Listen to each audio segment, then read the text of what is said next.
Well, I am delighted to introduce now the man who was the familiar face of Songs of Praise in the early 60s when there were so few television channels that every household would have known the programme. His first programme came from Baden-Powell House in London, and he's here in Cardiff today. It's Geoffrey Wheeler.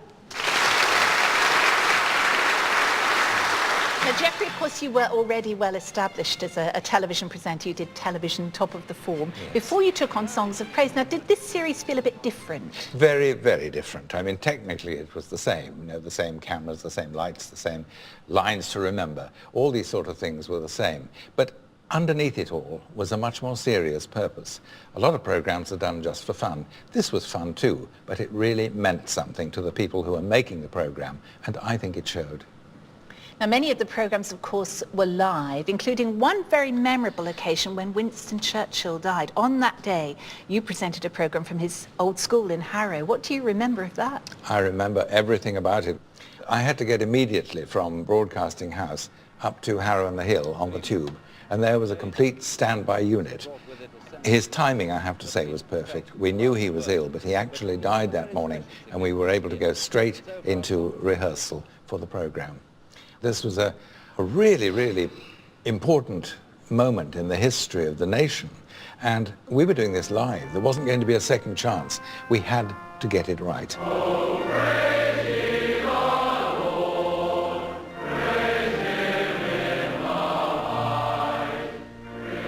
But I suppose after all those years of interviewing people, of hearing about their challenges and their faith, I wonder whether any of it actually made an impact on your own personal faith.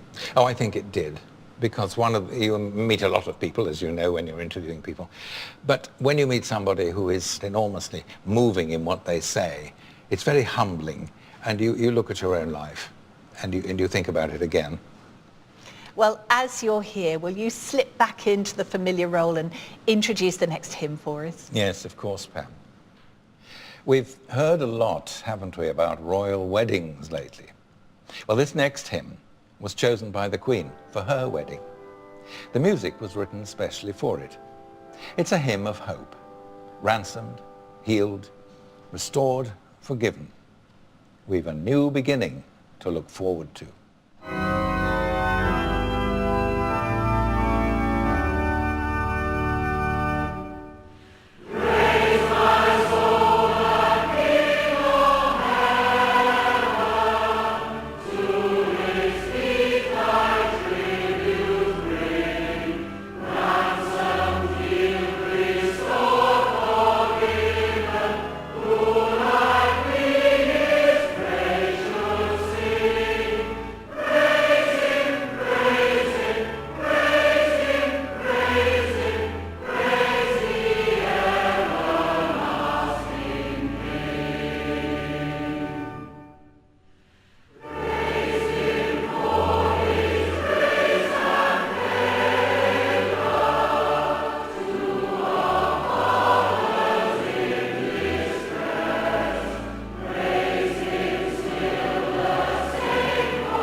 In 1961, Cliff Richard was already a household name. It was a very exciting time because rock and roll was in its infancy. The fact that we'd even gone in and made records was exciting. The fact that television, which is something that we used to go to my aunt's house to see, in black and white, with a magnifying glass over the front to make it look bigger. Do you remember those?